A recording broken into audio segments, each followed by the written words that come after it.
Betul ke lepas sunat bayi tak boleh mandi? Tak pun kena sapu minyak gamat setiap hari? Banyak patah larang yang kita dengarkan. Tapi mana satu yang betul?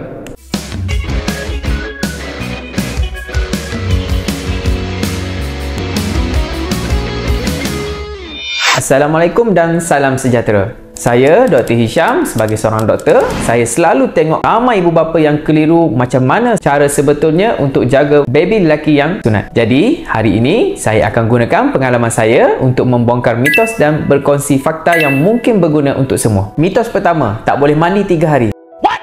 Fakta, sebenarnya bayi boleh mandi seperti biasa dengan cara yang betul. Air bersih penting untuk mengelakkan jangkitan. Mitos kedua, ibu yang menyusu tak boleh makan telur, takut terkena infection dekat baby. Fakta, tidak betul.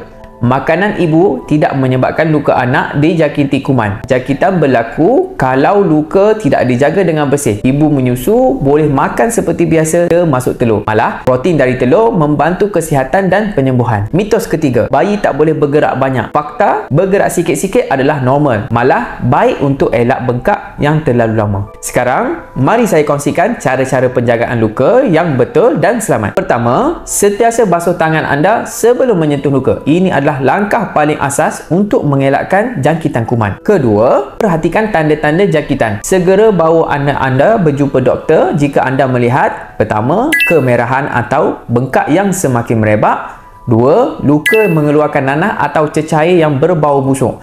Ataupun anak mengalami demam atau pendarahan yang tidak berhenti. Jadi korang dah dapat info-info yang berguna daripada saya. Jangan lupa like, komen dan share.